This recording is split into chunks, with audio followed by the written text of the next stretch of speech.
The Center for Educational Media and the College of Education at Middle Tennessee State University are proud to offer professional development to K-12 educators in Tennessee through our online video library. These videos are aligned with standards set by the Tennessee Department of Education. For more professional development videos, check out our website at cem.mtsu.edu.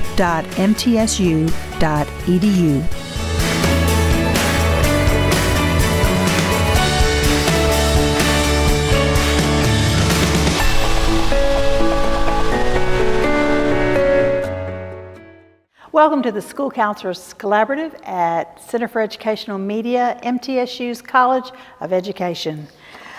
We are so happy to have Ms. Jamie Grammer here today from the Tennessee Department of Education, bringing us some updates from the department. It is also your opportunity to be in the room face-to-face and to ask questions of the Department of Education. So, Jamie, thank you for being with us. She was with us yesterday with the administrators, and she's with us today. Thank you. Absolutely. Thanks so much for having me. I'm just going to share a few updates with you, kind of provide some of the resources we have, some ways to stay connected to the department, and then some legislative updates. So just kind of working through all of that. One thing I do want you to know is I will have my contact information up at the end. I know several of you in this room and have communicated with you via email.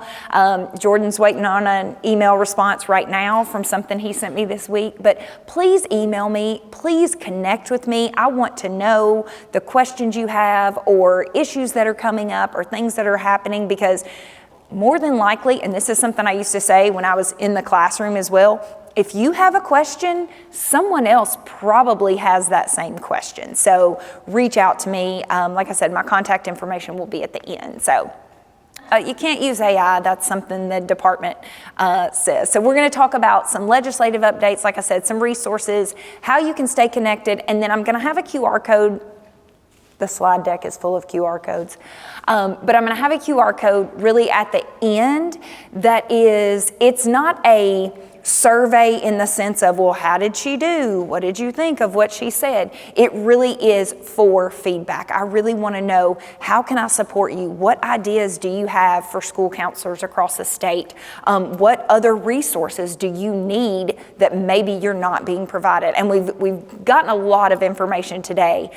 So I know there's tons that you can take back. So I want to know, what are we lacking? What do you need in your role as a school counselor? All right, so legislative updates. You are welcome to scan this QR code. You can also probably just Google TDOE legislative updates. So every year after legislative season, the department basically goes through all the legislation that was passed, which is an enormous amount. And they take all of those pieces and they look and they say, okay, what can we look at in this legislation that really applies to our school age students, pre-K through 12? So they look through it and they say, okay, these are the things that our educators, the folks that are working with students, really need to know. So I'm just going to highlight a few. This is about a 21-page document that really goes through all the legislative updates, and you are welcome to dig in there and read all about red dye 40 and whole milk versus 2% milk and all the things that might affect students. But I'm going to share a few that I really think are just really important to your work, okay? And this comes out every year, so you can look forward to this every year. After legislative season is over, so during the summer, they will come out with this document. It has been in the school counseling newsletter, so hopefully you've seen it in there, if not. One thing you will notice, if you click on that, you go to that QR code on the legislative update, it will tell you public chapter, and if you actually click on those links, it will take you to the actual piece of legislation. So I'm giving you like a synopsis of what that says, but if you want to read all the big fancy words that go along with that piece of legislation, it is in that document. Just a little bit of side note. It's listed as public chapter in that legislative update because when that legislative update was written, these had not been codified into Tennessee Code Annotated. So you'll see the public chapter in that legislative update, but I've also put the TCA code up here just so you'll know which one correlates to which, okay?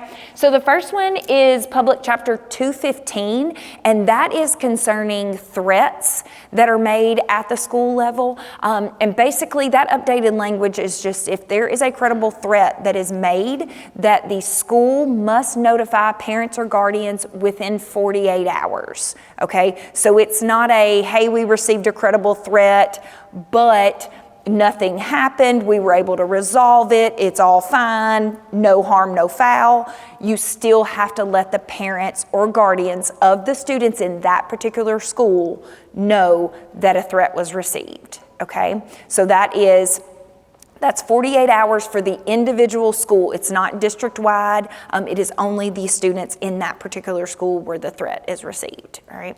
And one thing I probably should have mentioned before I started going over this, all of this will still need to be run through your board policy. So Tennessee is a very LEA-driven decision-making state. So if you look at this policy and your board policy contradicts or maybe reaches past this, then you would go by your board policy, not anything that I'm particularly saying. So always check with your board policy. The second one is Chapter 347, and you can see the TCA code that's identified with it. That is dealing with the Families' Rights and Responsibilities Act, and that was a huge piece of legislation that came out last year. It led to a lot of different concerns about parental consent for counseling services. And so the legislators went back in and they cleaned up some of that language. And so kind of that corrective or cleaned up language is it now covers school counselors and school psychologists. Those are the only two groups it actually mentions specifically. So it covers school counselors and school psychologists for preventative and developmental counseling. So if you are providing preventative or developmental counseling to students, that would not require parental consent based on this update. Now, I've been with school counselors the past 3 weeks doing our student success summits, which were formerly known as our regional collaboratives. And, several people have asked, well, hey, my district says we still need consent for any contact with a student. If your district requires that, that will be what you need to follow. But they may not also be aware that this new legislation or the wording in this legislation has changed. So that may be something you need to make them aware of. But if you're talking about preventative or developmental, and I will kind of caveat that with saying basically, anything that's kind of in that tier 1 level is going to be your preventative and developmental. If you're talking about even like a study skills group, you're not going through in study skills and really you're not deep diving. It's not a grief small group. You're really focusing on those tier 1 strategies that maybe students need more support with. It would cover classroom lessons. Anything like that, anything you would consider that kind of that tier 1 developmental or preventative would be covered under this new legislation. But again, I'll continue to repeat, make sure you consult your board policy. I don't want anybody going back to their district and their board policy says, hey, you've got to have parental consent if you're involved with a student, and you saying, oh, but Jamie said we didn't have to. So make sure you consult your board policy always. The next one is a big one, and not just important for you, but also important for you to share out to the staff at your school if they have not been notified. So that is Public Chapter 398, and you can see the Tennessee Code annotated there. That is dealing with child abuse, and they have updated one of the definitions of reportable child abuse is now witnessing domestic violence in the home. That is now reportable as child abuse. So I think that's really important in your role But if your staff is not informed, they need to be informed because they are mandatory reporters. They need to understand that witnessing any domestic violence in the home is now considered reportable as child abuse. And that's not just the adults in the home. That could be if an adult maybe is abusing one of the other siblings, that can be reported as child abuse for even the sibling that is not technically being abused. That's now reportable as child abuse for all those involved. Okay, and we can talk about any questions you have kind of about those. I'm happy to share out. There are a couple others that I think do pertain to school counselors, but I'll let you kind of look through those maybe in like the public chat in the 400 range, and we can chat about that a little bit later as well. So, all right, so resources. I really want to make sure, the department wants to make sure, and I especially want to make sure we're supporting school counselors how they want to be supported. I want to make sure that when we're gathering resources and developing resources and changing resources and creating resources, that we're doing things that actually make sense for you. Just like Dr. Clark has mentioned multiple times, that the people that are presenting are nominated and they're presenting on topics that are being requested by school counselors. We want to make sure the stuff we're putting out actually makes sense to you and is actually important. So one of the things we've done is roles of school-based mental health professionals. Now we just did school counselors, school social workers, and school psychologists. So you may have other folks in your building. You may have community mental health providers that come in. You may have SBBHLs. We haven't gone into those realms yet, but I think that will be coming. But we found that was something that counselors were asking for. And one of the reasons I think it was so great that we had the administrator conference yesterday is a way to help administrators understand what your role is as a school counselor and what your role is compared to what is the role of a school social worker, what is the role of a school psychologist, where do those occasionally overlap, and then where do they completely differ, and how important it is for all of us to stay within our scope of whatever our role happens to be. So would love for you to kind of peruse those documents and just, I'm open to constructive feedback. If you say, Jamie, this is something that really, we don't really want this on this document. Or if you're like, hey, you missed the boat on this one, this really needs to be added. We'd love to hear about that. The second QR code is for our guide to reentry support. So lots of districts said, hey, we've got students coming from juvenile justice facilities or mental health facilities. They're coming back in our schools, and we honestly don't have a plan, and we don't really even know where to start. So this is really just a guidance document to kind of help you navigate getting those students reacclimated into your building. It's not a one size fits all, so look at it, kind of walk through it, and hopefully that will help you as you start talking about, all right, we need to meet with the parents. We need to come up with a safety plan. We need to figure out what supports are going to be necessary for this student. Maybe it's, because a lot of times we just think, oh, the kiddo's coming back. All right, they're back in their school schedule. Maybe you have that conversation with the parents and it's determined that we're not ready to come back on a full scale schedule.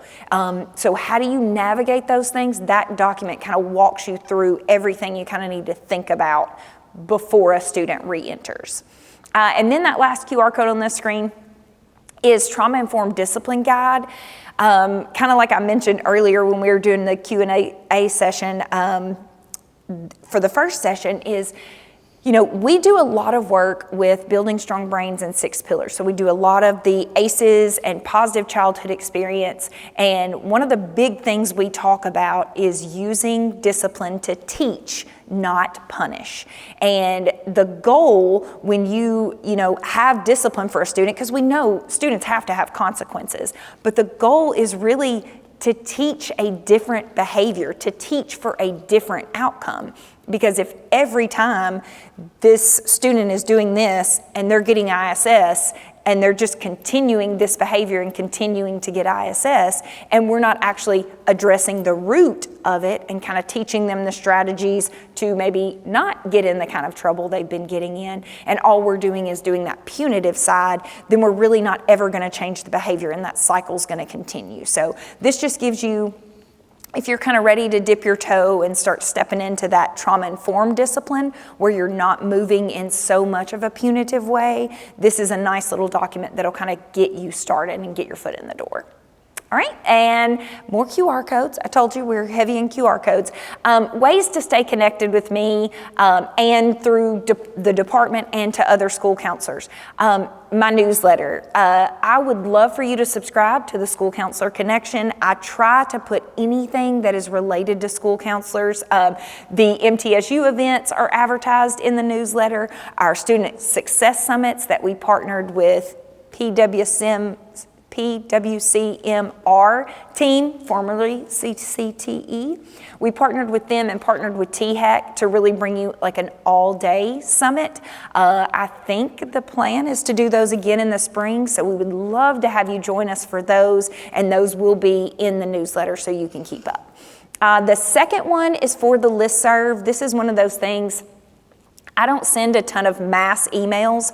We have to go through a lot of approval processes to provide any communication out to you. So this is just a way for the things that will be sent in this listserv are kind of those things that fall in the gap between maybe we didn't get the information in time to put it in one newsletter, but the deadline for it is actually before the next newsletter is going to come out. So that's what a listserv would be about. Some of you that are on my listserv, you may have gotten information about Coordinated School Health Institute proposals. Hopefully you did if you're on the listserv. But it's little things like that that may have a little more of a tight timeline and may kind of fall in between those newsletters. Or it's a very high importance and we want to make sure it gets in front of your face right then rather than waiting for a couple of weeks before the newsletter comes out.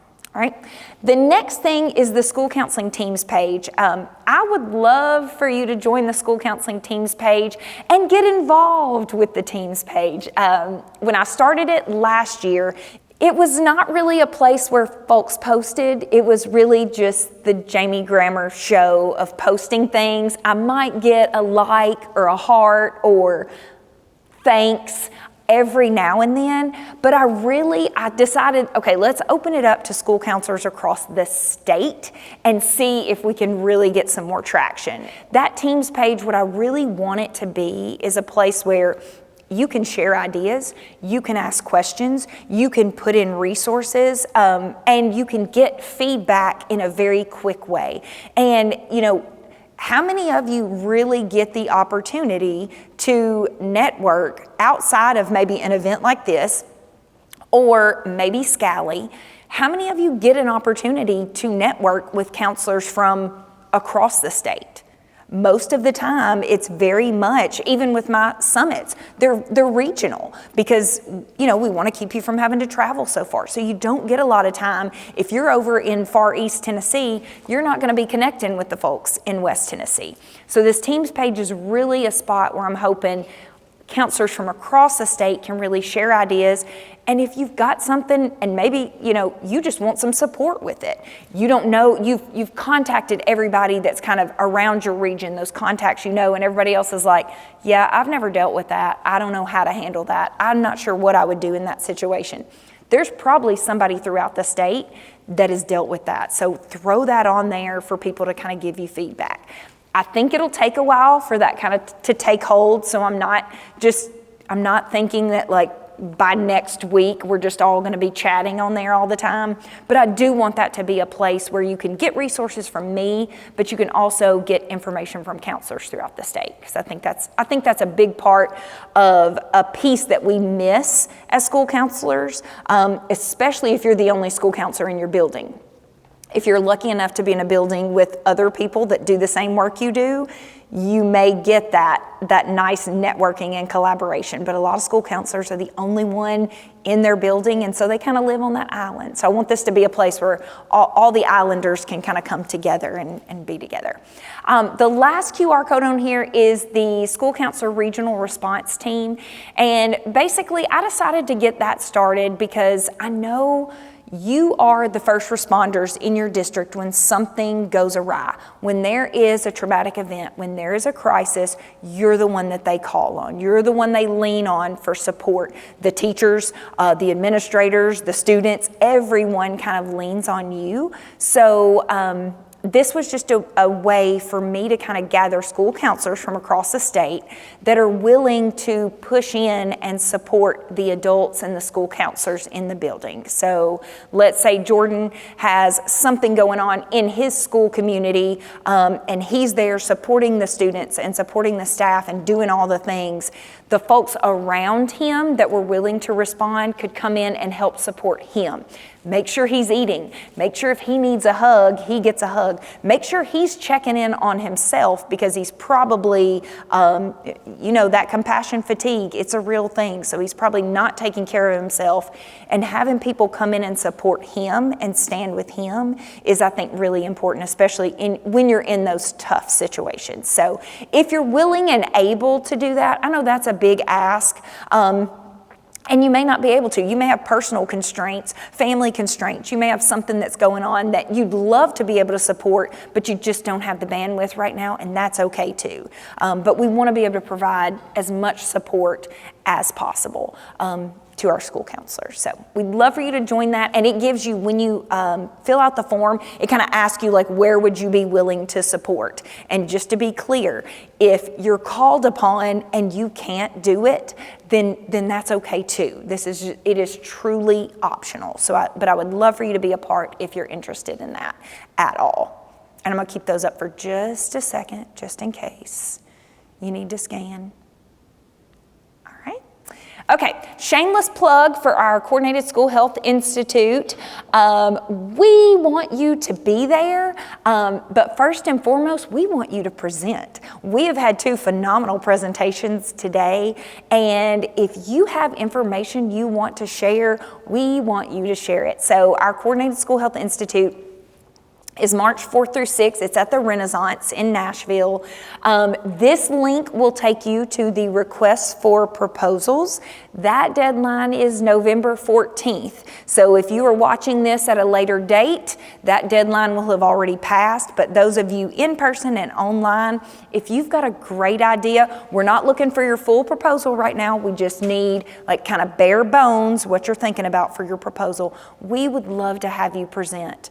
You can present on any of these topics. You can combine topics. A lot of times, you may have some great school counseling things that also bring the family engagement piece to it. Or you may have a great partnership. Marissa brought up just sending an email about the students that are in her group. She included the nurse on the email. You may figure out you have a really great partnership with your school nurse because they may be able to identify some things going on in your students before you do. Students may be presenting with a physical health issue that the nurse can kind of work through and talk to you through and say, okay, this is really not a physical health issue. I think we're in the more mental health space. But if you can combine any of those, we'd love, if you've got a great relationship maybe with your physical education teacher, combining something like that. So we'd love to have you present. I know we're only a week away from that deadline, but would love to have you submit a proposal and attend the conference. Right now, I think the limit for conference registration, I think we're doing 6 people per district. So this conference is free, but that is why it has to be limited per district. So all coordinated school health coordinators and any of their assistants would go, and then any other kind of leaders in your school district. So if you would like to attend, talk to your coordinated school health coordinator and say, hey, I'd really like to go. I've submitted a proposal to present. I'd love, we'd love to see you. I already talked to Marissa during the break. She's presented at Institute before. So that's where I heard her for the first time, her and her admin. She will unfortunately be doing maternity leave things, so she won't be there. So we would love to have you, and if you have questions about that, if you're like, I don't know, I've really never presented, this is a great way to dip your toe in. You'll have plenty of support. I'll be there. I can hold your hand. I can sit in your session. I'm happy to do whatever I need to do, but we'd love to have you bring your great ideas to all of the folks that will be attending Institute, especially any of the admin or district folks that are there. I think that's always important. So that's the link to the proposals. So if you need that, we'd love for you to present. Love, love, love. All right, okay. And then really the last thing for me, I've got a couple little notes that I want to share with you, but the kind of the last thing for me, like I said at the beginning, I really want feedback, okay? This is not, hey, how did Jamie do? It really is, what resource, what support, what idea, what can I do as Jamie Grammer School Counseling Manager? How can I support you in your role as a school counselor? What resource do you need from the department to help support you in your role as a school counselor? What idea do you have for school counselors across the state? And if you're like, listen, it's Friday, I'm kind of already clocked out for the day, I don't have the bandwidth to really think about this, that's okay, because my contact information is going to be on the next slide. And in 3 weeks at 10:30 at night, when you wake up and go, that's it, that's what I wanted to share with her, you can shoot me a quick little email or shoot me a text and say, yeah, I didn't fill out that feedback form, but I just realized this is what I need, this is what I want. Or as something comes up throughout the year, if you realize, I think Dr. Killen talked about this morning, having that suicide packet. Like if you realize, hey, we need this issue continues to come up.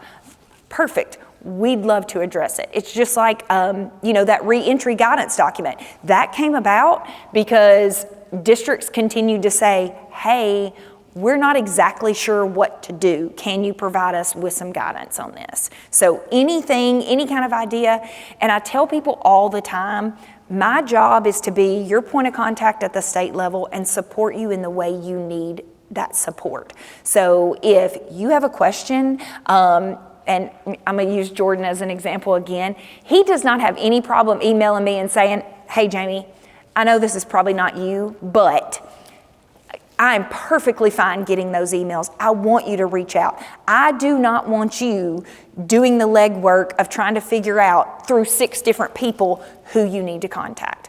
I'd rather you contact me. I'll run through those 6 different people, find you a name, find you a contact, or find out the answer and get it back to you, because it makes it so much easier if I have the answer. If I pawn Jordan off on whoever else and he goes and finds the answer, the likelihood that after he talks to 6 people, he's going to be like, oh, I guess I could let Jamie know I found the answer. No, let me be the one to find the answer for you or find the contact, and then we can always go from there. Because I know you do not have time in your day. That is where you're supposed to be spending 80% of your time, is not hunting down contacts or hunting down information. So please reach out to me. Let me know kind of what's going on and what you need. All right, so there's my contact information, but before I kind of open it up for questions, sources of strength was mentioned multiple times. So if you're interested in sources of strength, you can Google sources of strength, or you can also reach out to Kiari Jackson at TSPN. Okay, and his email is kjackson@tspn.org. So kjackson@tspn.org. And he would love to talk to you about sources of strength. They presented at Institute last year, and that session was very, very well received. And another plug about Institute, if you're like, hey, presenting is not for me, but I know somebody that would be awesome, please send me their contact information. I'm happy to reach out. Just like Dr. Clark said, I'm happy to reach out and say, hey, you were nominated. We'd love for you to submit a proposal, because we want to know what you want to know and who you want to know it from. Okay? And then one other thing that was kind of brought up during the summits is there's still a lot of questions around high school and beyond plans and career and interest inventory and aptitude. If you would like, I have a QR code for the list, the current list of the interest inventory and aptitude, like approved list. You can Google it, but if you want to scan the QR code to take that with you, feel free to do that. You can do that before you leave. And if you want more support with high school and beyond plans, Brittany Slagle is actually taking the lead on that. And I can give you her contact information. It's brittany.slagle@tn.gov, and that's BRITTANY.SLAGLE@tn.gov. They also have a newsletter. Generally, I take anything out of their newsletter and put it in the School Counselor Connection as well. So she has office hours surrounding high school and beyond. So if you're like, I don't even know what this means or what I'm supposed to do with this, hop on those office hours and you can email her at any time. She's fantastic. Oh, and one more plug. Sorry, I'm totally going off script. Just things that are popping to my mind. If you are interested in getting an intern, or you know somebody that is ready for their internship as a school counselor, school social worker, or school psychologist, Project RAISE would love to talk to you. So if you are a rural district that is interested in having an intern, or you know somebody that's getting ready for their internship, please investigate Project RAISE. I can give you the contact there too. Her name is Sherry Smith. Okay, now her email, she spells Sherry a little differently. So SHERI and she has an A in hers, .smith@tn.gov. And for any of you in the room, I'm happy to give you her information later too. But she is great to connect with. They are offering stipends for school social workers, school counselors, and school psychologists. School social worker stipend is $15,000, school counselor stipend is $20,000, and school psychologist stipend is $60,000. So they've got some other programs that she'd be happy to talk to you about too. So we want to get more people in the field. I have an email sitting in my inbox right now that I got last night that I need to respond to. And it is a district saying, hey, we have 2 school counseling positions open and we don't have a qualified applicant applying. So it's not that, hey, we just don't want to select the ones that are applying. It's we don't even have anybody that's qualified that's applying. So if you know someone that's going into one of those fields, get them connected with Project RAISE so that they can make a little money during their internship. And they do some other things too. Like if you're a supervisor, you get a stipend for that. And they do some material stipends. And they also pay for them to attend, they pay for the intern to attend SCALI, which is huge. And they also pay for TASCA membership. And if you're not involved in your local association, you can talk to Amy Baltimore or anybody in here that's a TASCA member. I'm sure they'd love to get you involved with the Tennessee Association. Let's see. I think that's everything. There may be more things that come to me if people have questions or comments or anything like that. I don't have a question, but I just wanted to say I have a Project RAISE intern right now, and they also paid for me to go to SCALI. They really take care of you. They give you additional money for resources or things for your office that you're needing that you can't, get with any other money. So it really is a great program if you're interested. Yeah, I think the supervisor stipend is it $1,500 a semester, I think?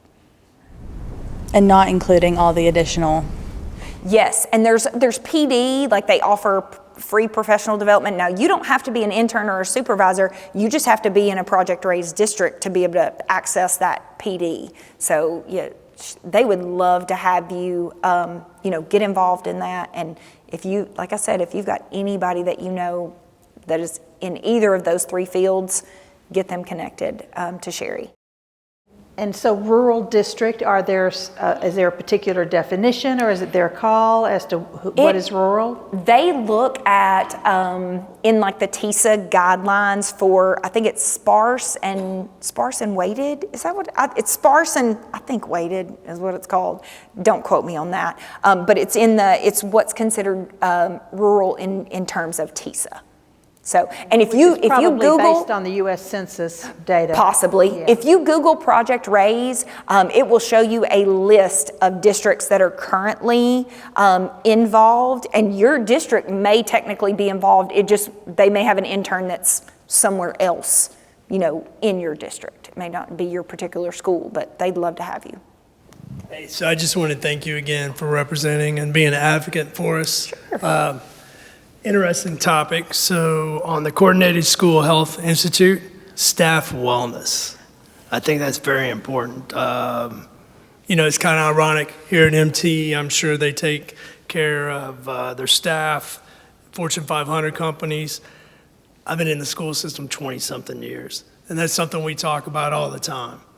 Is just, giving those tools and having support for the staff.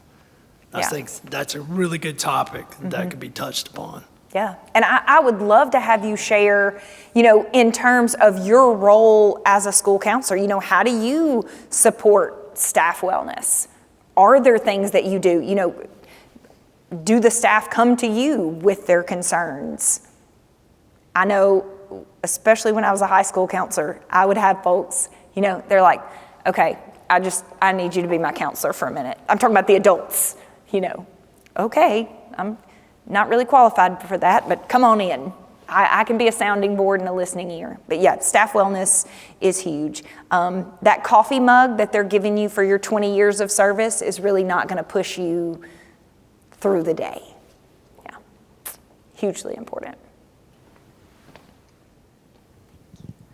Just to piggyback off of that topic, obviously a little bit different environment where I am because I'm in a religious school, but I find ways to sort of connect with, we also have zero budget where, for anything that's enriching for staff. So I act as their sounding board. I think that really helps them just decompress sometimes. And at every PD talk that I do, or sorry, not PD, in-service talk that I do, or really anytime I'm interfacing with staff, I just let them know I'm here for you as well. Like, you can come and vent to me, talk to me, whatever you need in a non-clinical sense. And I can provide referrals for, going deeper when you need to. And I've had several staff ask me directly for referrals for counselors in the Nashville area. So I also do things, again, this is more for religious schools, but I do like a devotional for the Advent season and for the Easter season, and that's open to faculty to join me. But I also in May I did like a little apple cider, toast in the faculty lounge, little things that are affordable that I can help support. But it's difficult when you don't have a budget. Yeah, it really is. And sometimes, and I know, I don't remember if I think it was Dr. Killen that says, we don't want to brag on ourselves. Sometimes you can really boost somebody's morale by just bragging on them. Like a teacher being told they're doing a great job, or your administrator coming to you and saying you're doing a great job, that can be very uplifting. My husband is an educator. He's a PE teacher, and he's complained about one certain grade level, and I'm not going to mention it because I don't want anybody doing a deep dive on what grade level, in the school and everything. But he's like, they're just a different group. I've never had a group like this. And he's like, I don't know. I'm trying to figure out how to connect with them, and I'm trying to figure out how to keep my composure when I can't quite connect with them and they're not quite getting it. And he said, and I was pretty much at my wit's end the other day. And he said, and this kid came up and was like, Coach, I love you. And he was like, you just made my day. And that, I mean, he legitimately, he had already texted me like, I don't know if I can make it through the day. Oh my goodness, this class.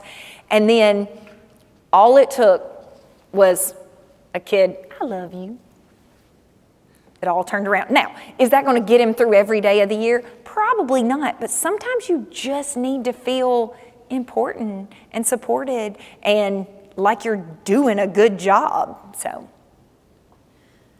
Also, going back to the staff wellness, I wrote my thesis paper on the rise of mental health in teachers after COVID.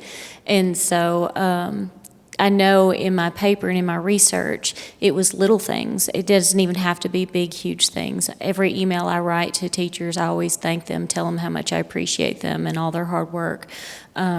Providing them drinks. I'm also the student council advisor at my school, so I always make sure that my student council members do things to kind of help them remember those teachers, because that is mental health, not just in students, but also in our teachers, is on the rise as well. Mm-hmm. Yeah, and just pro tip, if you're not doing this, you need to. When you get an email that is bragging on you, or you get a note that is bragging on you, file it away, file it away. I have, I had a former supervisor, and her email was like, you are a rock star. And I printed that sucker out, I cut it out, and it's on my computer. Now, it's not on this computer, but I have an additional like big computer monitor at my desk, and it's at the top. I taped it up there because when I feel like I'm not a rock star, it's like, I was that day, I will be again. And just, I still have all the notes from parents and students, and I keep them in that folder, and you can go back on those days when you're like, I don't even know why I'm doing this. You can go back and reflect and say, yes, I do. I'm making a difference. Tomorrow will be better. And it's the little things. And another tip, if you can have the students write something to the teachers, because sometimes it does feel like you're just, running through mud and you're not making any progress. And if you can if you can just see a little bit of growth in one kiddo, that can turn it around for you. Well, it's Friday afternoon, right? It is. It is. Thank you. She is the best supporter. She does what she tells us to do for other people. And so we feel supported here by you. Thank you for that. And so 2 days in a row she's been with us. So thank you so much, Jamie Grammer, Tennessee Department of Ed.